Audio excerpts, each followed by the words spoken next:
Bonjour, bonsoir, ça dépend de l'ère. Bandeko Balandia Tindika Télévision. Encore une fois, merci pour la fidélité au besoin toujours ya kopusa na to pe ya kozwa katon ya koyamba basa na biso comme d'habitude na kati ya Tindika Télévision. Vraiment ba remerciement vraiment ezonga vraiment et pas na bino et puis na bandeko bazali ko continuer ko s'abonner vraiment massivement et puis ya ko liker na ya ko partager vraiment ba émission na biso. Donc bon continuer ko za la fidèle na Tindika Télévision bo za jamais déci et si quand on met ça ko la bino basango ezali vraiment ya réel na ba analyse ya solo et puis na temps réel na kati ya Tindika Télévision. Quand on m'a vraiment ba remerciement na ba boss na ngai pe ba kolo chaîne ya Tindika Télévision na kombo ya papi Kelina Rifin qui sombe na bosante mon vieux Lucas tel Jésus na kati ya Londres wabi yende pena sponsor officiel mon vieux Lucas tel Jésus na kati ya Londres na bosante mama Jenda futur député na 2023 babi yende makambo babi na 2023 yonde mto remplacer Janine Mabunda kuna na kati ensemble moi si kati na mibali donc yonde mama tokonyo na 2023 d'abord santé sœur na ngami mawetu mama na Didi girl na kati ya Londres bambote sike zwami yo fidèle internaute on a kopesa mbote na invité na komo ya mwana manianga donc bon mais ça toujours ko yamba eto pe ko mona déjà na ba semaine pour na analyse ki toko to message ko ça ya bino kata Tindika Télévision. Donc on peut directement mbote maman Yambo Capito. Mbote maman journaliste Sephora na PCP mbote pa ya ba internaute na biso o bazwi libaku ya kokota na kati na chaîne na bango balingaka mingi ba mbote na bino nyonso bozala na kimia bisika bozali vraiment ozage bozala kati na très prudent na kati na esengo nyonso pona kolanda ba analyse pona suka to na posa botia pe ba commentaire ndenge botiaka ba commentaire bien botia ba j'aime aimer vidéo ekozala bien aimer émission ekozala bien. Merci moi mboka directement to ki maman lomba on peut na makambo tel vraiment actualité o ezali pena ko ezali pena récemment to pe ezali vraiment à la une na kati ya mboka na biso to moni pour na makambo tali dossier 100 jours to monaki cour de cassation estima que le droit n'a jamais été respecté par rapport ya makambo tali dossier 100 jours to ko to moment intervention parce que to monaki ezolaki nde mokola lelo fa ki ba verdict misusu fa ki ba compléter et puis ba sala moi close na ba makambo mususu intervention na ezani pona makambo wana pona komona ndenge basili koloba ete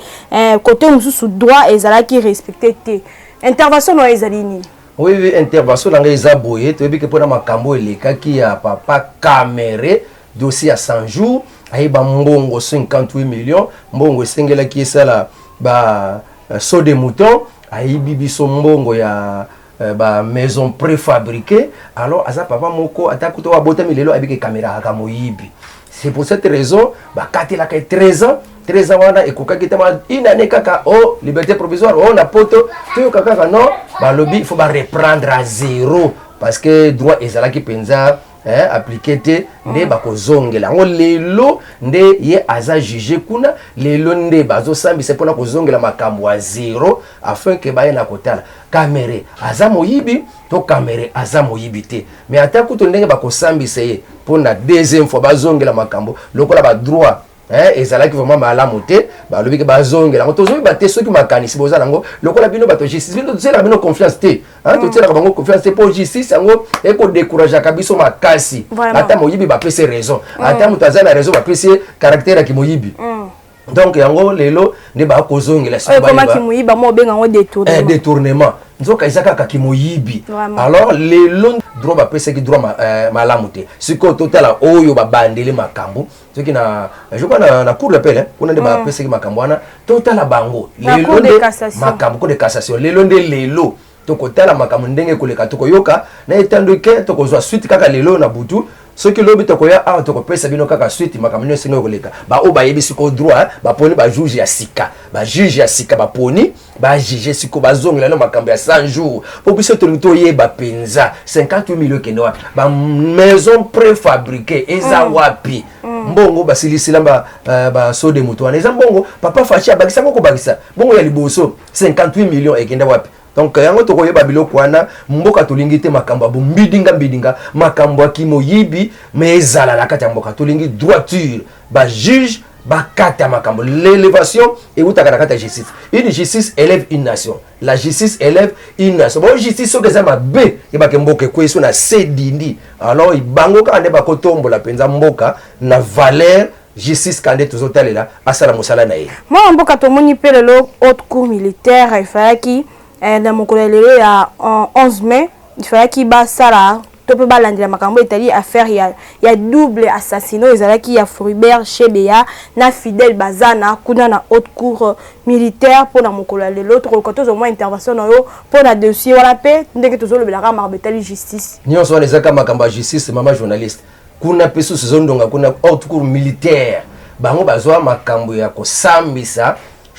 pour makambo ya toyeba nani ya boma Floribert Chebeya pe chauffeur na ye Bazana. Mais tu que baebele bakanga mpona makambango na mwilambo pe azalaki moko kati na bakanga basambisa bango moko bapesaka ba evina bango ndena lobaki la fois passée mwilambo akanga muno côté alobi na kobombela bino le côté c'est lui qui nous avait commandé le commanditaire c'est l'ancien président et cet ancien président il a un nom c'est Joseph Kabila. Alors banda makambwana et l'Obama babengisana no Joseph Kabila te après ba mususu pe ba bourgmestre belepe bazala ki nommé lokola bourgmestre qui ya limité ba bourgmestre mususu me ba benga mapena nuté alors lelo pe bango nyonso ba ndenge ba confronta bango lelo ne ba kokata kane makamango wana susu justice kaka tozotalela bino la justice élève une nation pour na tolingi toyeba nani aboma Chebeya nani aboma Floribert Chebeya Bazana tolingi toyeba bango lelo makambu ya kokende mupanzi ezate justice bo pesa biso résultat ya malam sinon sort oyo tatala bina cour constitutionnelle azui bino pe bokozwango botika makamba kanyaka bosala musala be soki eza Joseph Kabila bokobengisa ye soki ezali ba bourgmestre o bazana bango enviti lelo bokobengisa pe bango toyoka bango déjà onyos bazala ki cité ba bourgmestre belé bazana kata mboko sasa soki baza mibale to misatu tozana posa pe toyoka sort na bango pona bazwa mbano na bango bazwa etumbo na bango parce que sengeli bazwa etumbo. Merci mon amboka mon amanyanga tomoni après avoir été choisi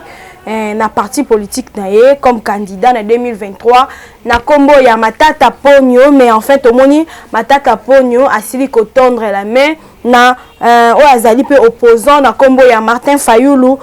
comme pour la question ezali ya bloc ya ba opposant na kati ya RDC ya mboka na biso tozwami awa tokokoto zo mo intervention na yo pona affaire wala par rapport ya komona bango mibale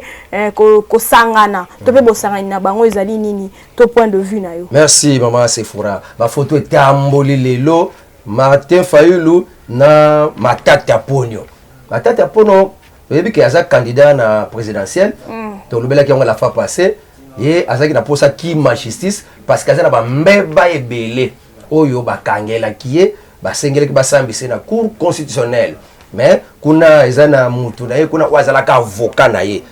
kaluba wana azala ka avocat matata wa renier donc ye mutu azala ka avocat de wana basala ka manœuvre na bango pona kokima justice ne to lobela na makambo na tanto avant to koma na makambo cour constitutionnelle to lobela matata azoluka siko banani akosala bango alliance parce que jamais akoki kokota na union sacrée akoko kota te na union sacrée kuto ndenge za bahati mutazo coordonner za coordinateur bahati na bango na bahati bayoka na kate mais to mona ye mo abaki na union sacrée ya boya ke na kokota ngona bo pekisa ki eto pe boloba ki ete a postulé en 2023 donc apparemment ye mo ndami boye la ki na kokota na union sacrée soki ye mo ka ezate bino do pekisa ki ndenge ya lobi azaki déjà la même ambition ya ko postuler na 2023 que ceux qui a dindi na kate union sacrée wana ko soutenir candidature ya président Fachi yango ye moka ponaki déjà que non na kokota na ngate po azaki na ambition na ye lokola pe bato mususu bangu to aye kutaza clair mo bakatumbi azana ambition mais linga kota kana union sacrée que lakisi ke bokozala kaka kokamba makaka na autorité morale moko Fachi Berton mais ye au côté na kata union sacrée mais olingo koma sous président de la république wana de mabe et pour na matata aboke na kokota pour azaki na ambition na ye c'est quoi ambition ngo mona mais ekomi na place mabe pour azana bambeba na biso banda tangelo bambeba mbongo oyo papo ayiba siko azoke nokoluka pour kaka Fayulu pe akomi kosangana ba miyibi pour akesanga na seul bloc patriotique na Kabila o hold up et lobaki ke aza moyibi mbongo na famille politique na ye na famille biologique na ye ba yibi mbongo Congo ba piye mbongo Congo ndenge bazawana sikoyo papa Fayulu olingo ko sangana na moyibi wana yango pe bango na kaka bango nyonso na ndenge moko na matata mpono ayiba kombezela na pesa no monta oyo matata mpono ayiba pona ayibisa bino ke Fayulu yalingaka ko sangana ba oba mboka oba nyokola mboka oba boma mboka yalingaka ko sala bloc na bango mbongo liboso ayiba mbongo ya bokanga lonzo 285 millions de dollars ayiko yiba mbongo ya construction ya 1000 écoles eza na 150 millions de dollars ayiko yiba mbongo ya achat de locomotives 545 millions de dollars ayiko yiba mbongo ya installation de fibres optiques 480 millions de dollars ayiko yiba mbongo ya projet ya réhabilitation ya aéroport ya njili na ya Luano 2 millions de dollars ayiko yiba mbongo ya construction des hôpitaux modernes 354 millions de dollars. Ayeko iba mbongo ya ba construction des stades modernes 280 millions de dollars. Ayeko iba mbongo ya ba construction ya ba réhabilitation ba université pe ya ba centre professionnel 350 millions de dollars. Yasuka ayeko iba mbongo ya ba barrage ya Katende, mbongo ya barrage ya Inga 685 millions de dollars. Nyonso esali 5 milliards 684 millions de dollars. Oh matata yibi na mboka na biso. Lobi loba comme le président on a ko lokama na 2023. Na 2023. Oyibi mbongo bele 5 milliards. Oninka ko kende kaka moi je suis candidat à la présidence en 2023. Sonité. On ko luka pe sikanini bato ba appuyer yo. Faut kaka Fayulu appuyer yo pour yepe appuyer kaka ba yibi. 5 milliards 685 millions de dollars. Millions de dollars. Nde olingo comme président. Olingo kima ba loi ake bombama asali mukanda na ye moko. Alobi ke o mukanda uti na cour constitutionnelle ake kotika ngona présidence. Wana zoko brandir ngona ba réseaux sociaux. O matata est lavé. Matata n'est pas jugeable. Matata à cause de la jugeté pour cour alobi incapable pour la juger. Nzoka lokuta mikolo yo président sur biso to yebi mukanda wana te. À l'accès accusé de réception. Vous n'avez procureur général la cour constitutionnelle à l'objet, n'avez pas cambonaté, biso to sala mukanda mon côté. Nani a selbi lokwana. Procureur général à quel luka na ba recherche na ye a moni que président ya cour constitutionnelle nde bazana ba relation na bango na matata mpono na nzela ba kanya kama kamunde leki yende akende ko sala ba déclaration kuna. Nzoka ko sala mabongo te mutu oyo ba ko juger premier ministre bako juger te en fonction o déjà longo na yeba ko juger kaye yango procureur alobi non biloko na ko sala mate na kotinda rapport na sénat yango ezalaki ngwako entre matata pono na sénat pour sénat na azui résultat ya cour constitutionnalité ce qu'on a songisa ba immunité ndenge nini mais matata alinga ikaka ezonga yango wana mikolo nde makambo bimi na mpwasa eloko tindi kutu fachi ayeba na kosalisa na kati ya cour constitutionnelle tirage. Voilà. Donc, singli 9 ans, juge face à la 9 ans, mais 3 ans après, il faut pas la juge, 3 juges. Yangona, tant que ça tirage au sort, dès qu'on a que papa wana Kalouba, azaki sur la confiance à président pour la makamba. Oh, donc on va dire donner Kalouba azaki corrompu pour le dossier, on va remplacer la cour c'est vraiment c'était ça. Azaki kaniaka ya matata pono d'après ba renseignement na biso ba parlementaire debout, azaki 3 millions de dollars, akende ko somba villa moko kuna na kati ya Belgique, na kati ya Belgique asombi villa, nde ba sala ki yango PGR ake sala ba renseignement nyonso wana. Président de la République a épicé que non, ça la pensa banquette, dit à cette banquette, PG razana ba prévenir soana, yango esali que président longo la confiance, ba longo na epi que président. Talaka ka o ba tika na se ba ko exemple po o ya likolo a longo pour na kaniaka. Bino botika na se o ba cour d'appel, o ba cour de cassation, o ba tribunal subanini, tibane tribunal de paix, o ba parquet. Soki bo koti na makamba kaniaka ko yeba ko sala ba coopération, o ba corruption, yeba ke bozo longo lokola tata na bino, o azaki na haute cour. Na kati ya conseil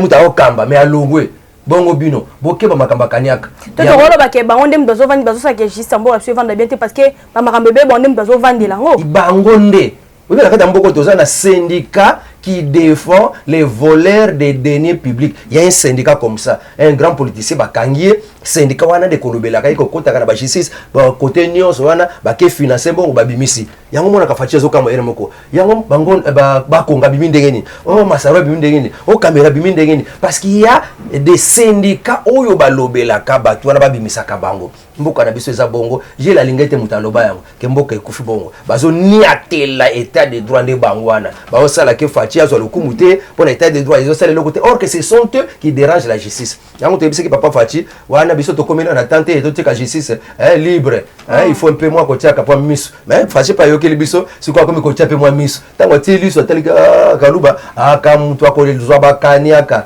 Ale alongwa. ba komi koloba bato kaluba non et sa violation et comme ça la maté ata bolobi alongwe alongwe azwaki kaniaka fo alongwa batie mutu mususu oyo toko bengaka papa Dieudonné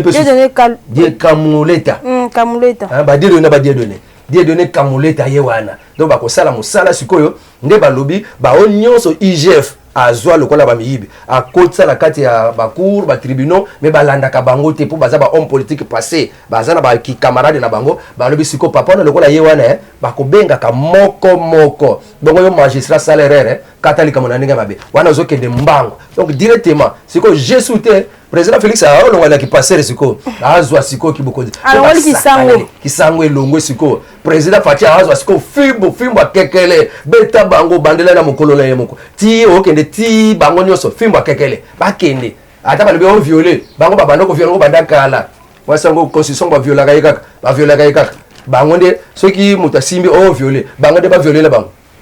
bakende moi mboka tokolo ba sali moi baton ebele komona to peut constater distance entre Adolphe Muzito na Martin Fayulu to éviter nyonso na eza pourquoi bande comme ça bazali koloba ete eza à partir ya candidature au Adolphe Muzito alobi a postulé en 2023 et puis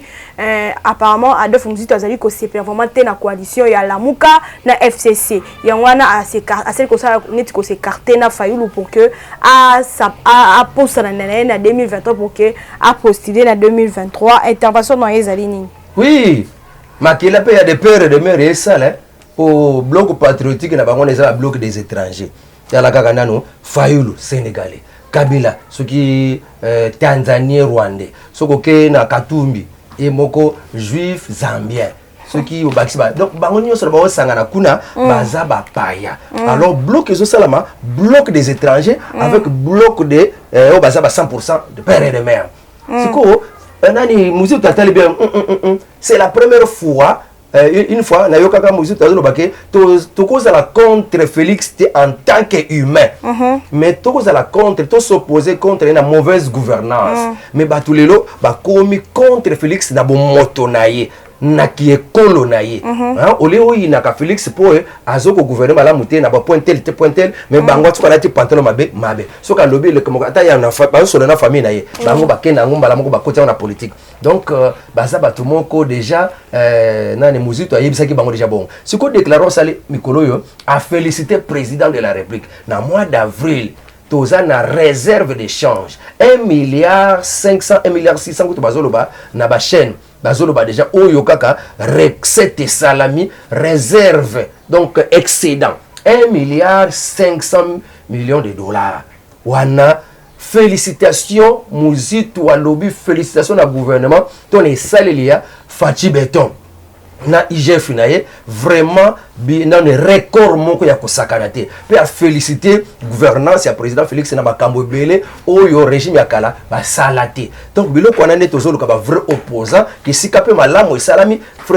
Fachi asali mo bolamu kuna pe ba féliciter sika asali mabe ba ye ko condamner ba ye ko dénoncer ne mboka ko tambola ka ndengwana mais oya ba Fayulu eza opposition te oya ba Fayulu ezakande kindoki oya ba Fayulu ezakande ene wana bango ba kolingaka te ata président Félix apesi bango fufu akoliesa bango na munoko boye na maboko na ye mais bakolinga kaka te pondoki atakuto sokolié atakuto lié se banda tongo tipokwa soka linga lia yo akolia yo kaka lokola bato bakatumbi muta uti exil muta bengana yo Kabila Félix alobi yaka na yo oye na mboka uvandi na yo mais yende mutaluka ka mutu ya Félix Katumbi wana alors donc to komona que vraiment kuto le 17 mai une information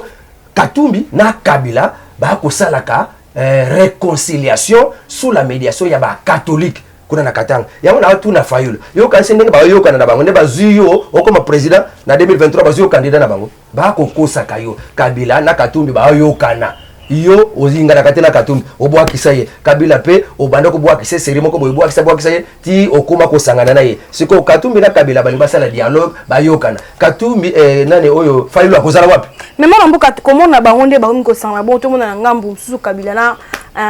Moïse Katumbi to mona ngambu mususu Matata Ponyo na Martin Fayulu komona bo sangani na bango ya tokolo ba tous les deux groupes wana l'autre kuna basangani ona kuna basangani to ebite bazo préparer kunini pour la 2023 to ebite zo sala mois ko banga to ebite lono se préparer to eloni ebata mina sima ba boyokani na bango wana mboka na biso frère la bokebi makambo ya CC zo sala wana.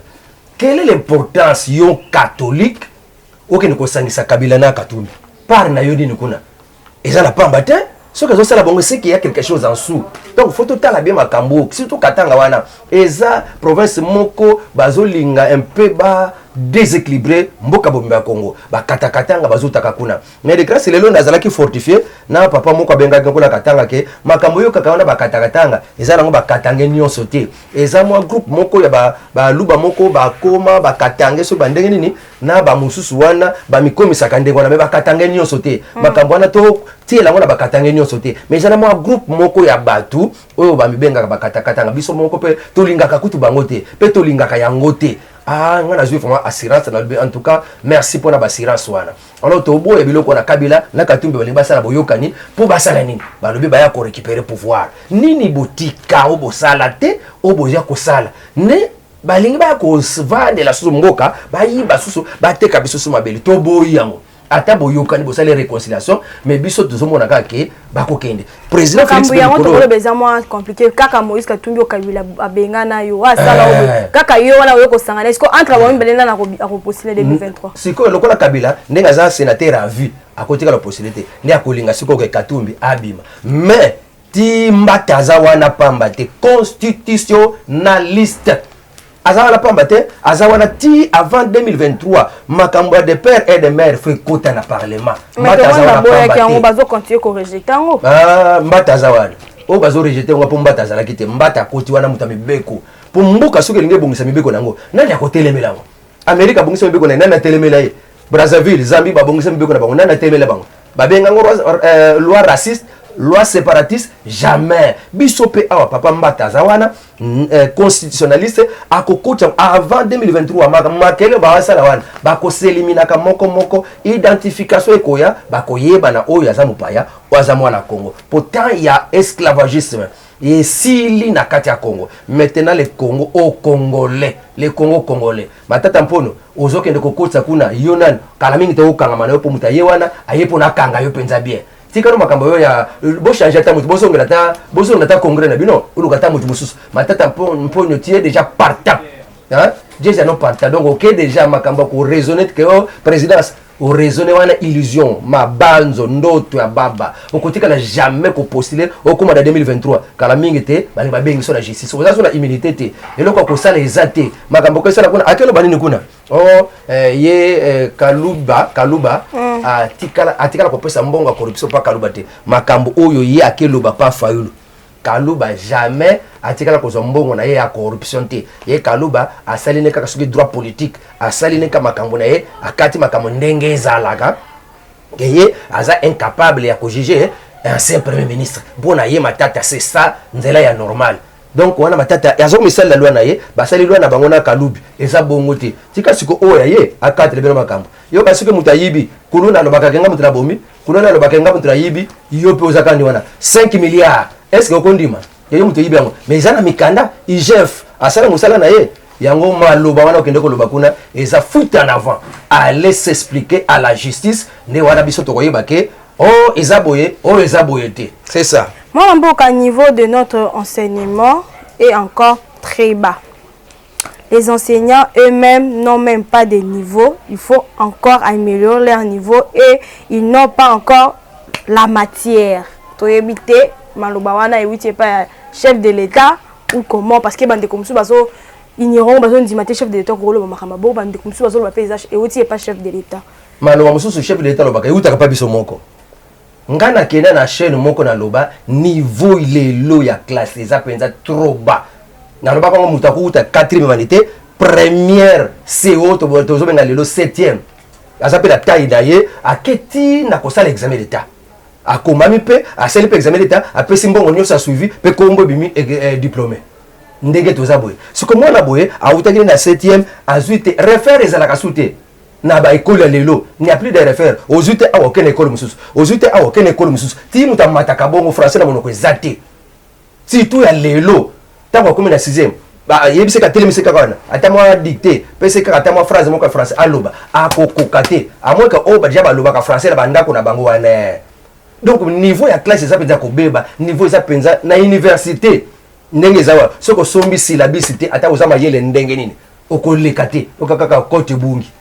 bungi bana biso bazo nyoko wa mama kasi to nyoko ma soko mbo syllabicité zati okozwa te kote kubunga foke ne kufuta sombo musopoleka.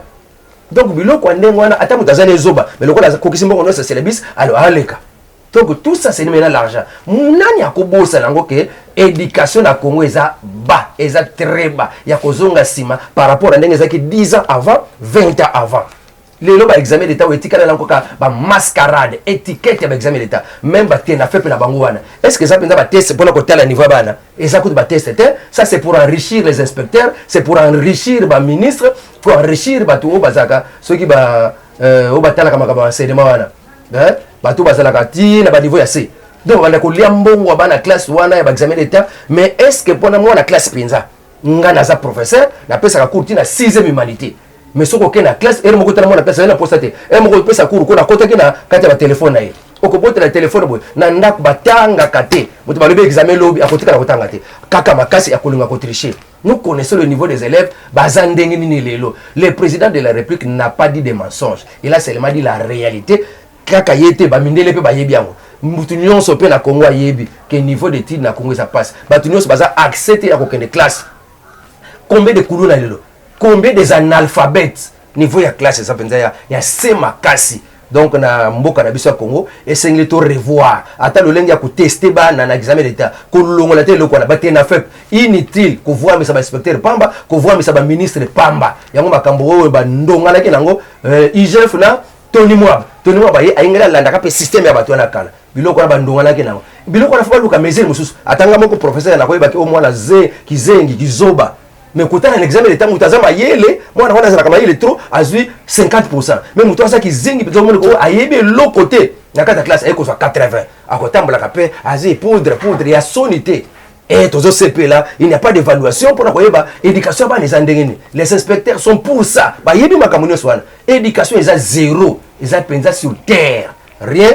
n'a qu'à éducation. Donc là, c'est la vérité. Moi, je suis très bien. Le massacre à Djungu, pour l'état de siège, l'état de siège, ils allaient au Simbate, intervention na yo point de vue na yo pour le massacre à Djungu. Pour le massacre à Djungu, ceux qui jouent, bazobenga ceux qui jouent, wana kuna na Masisi, batu ba loba ota l'état de siège, ils ont ya tina te, batu ba kufa kaka, fati vraiment inutile longolaka état de siège wana, mais makamboleka ki na journée à lobby, bila ba opesa 55 morts. Na journée ezaki à lobby. Makamoni salama ki kuna ba Kodeko groupe rebelle, nde babundaki bango na groupe armé muso babenga ka Zaïre. Bango ba koela kama bele moko eza riche en or. Le tondi kuna siko bazo wela nde carré minier wana nde les deux groupes armés babani obeta na masasi nde tango obeta na masasi ezalaki pemene ba mboka wana ba carré minier wana esa pemene ba mboka pe mboka ya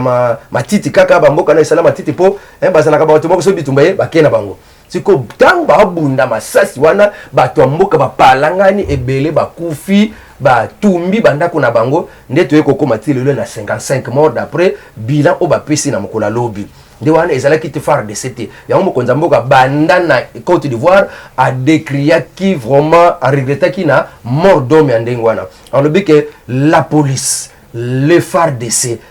bango pe baza moko la kati o bazo ko tia pe insécurité na lo lenge nini o mona batu o phare de ce président utieli kia ba bundela mboka mais na kati ba phare de ce ba ko soka batu ba ko teka ka bateni ba keteka la ba Kodeko ba ko soka masasi ba keteka la ba Kodeko ke ba la police na biso to zoka nanu ya kisasa wa ndenge ba ko nyoko la ka population la police eza pour la sécurité la population mais la police biso a eza pour la ko déséquilibrer déstabiliser la population tala ndenge na ba cité otango na no libre mala mboka na yo ba ko yebo kutela bango ba kangiyo o lali pona bango na la tongo futa mbongo avant bima. C'est quoi ça? Yango batu bako finga kafachi ndenge kaka ya Kabila parce que la police et la malamu na kuta na kuluna ke na kuta na police. Akoyiba ngako leka na kuluna. Donc yangona fachi na pas tort ya koloba biloko wana que vraiment police est là pour aussi pour jouer rôle ya pour mettre insécurité na kati ya mboka et l'armée a tiré bango matoi basala mosala o esengele parce que tant eux les assois qui l'habité les assois qui passaient répondre à papa fachi a bezata ya fimbo kekele na liboko na ye. Merci vraiment à mboka to vraiment na suka émission la biso. Tokoluka tozwa intervention na autope message à suko opesa na bayimboka bazoki tan Oyelanda biso na numéro na bambote pour que vraiment to kabona. Oui, le basuka ezaka ka mikolo ba lancer recrutement ya ba militaire ba jeunes de 25 ans, de 18 ans à 25 ans. Ba jeune ba lingba kota mosala ki soda parce que ndenge ezaki na ikene pona ko mboka na bango esengelaki ba jeune ba kota na kati ya armée alors kende na kati ya territoire na yo kende na kati ya commune na yo ba inscription zo salama zo na kati ya ba régiment ya ba militaire ba inscription zo salama inscription au niveau de la militaire hein kende au kota mosala ki soda nde bazo benga bato et puis ba 325 kuluna na okatanga na 500 ex-miliciens ya Kamuna Sapu nde bazwaki bango nde bazwi bango bake bamemi bango na kanya makasese pona kokota bango na service national wana eza pona ko encadrer bango et c'est une différence entre régime ya kala numéro nanga ubani ko landela ngai pe ko tula nga ba mituna eza de plus 243 951 67 35 nde na pesi mbote ba internet nyonso pe ndeko nanga ser nanga kuna na Angola Sara Lilonga wana de mwana Fachi liswa Fachi wazo panza ba association pour la kolukela président Fachi en 2023 majorité parlementaire kala mingi ta kozala mabele na biso Sara Lilonga musala kitoko sikozali. Merci vraiment ndeko Balandi, merci pour na kozala wana branché to vraiment na suka ya émission na biso. Merci na ndeko bo message ko partager pe ko liker vraiment émission na biso bo continuer kozala toujours branché pe scotché na tindika télévision ici ko to message ko la bino ba analyse na temps réel o ezali vraiment à la une bo continuer kozala wana bo s'abonner bo ba qui ça vraiment ba nombre de vues bo ba qui ça vraiment ba abonnement et ko sala biso kitoko makasi. Merci na Mathis na sima caméra, merci na réalisation Rabia Zaliwana, ingénieur Mike Luzaya de Peto Bosaniote. Quant à moi vraiment on se revoit la prochaine numéro. Ciao ciao.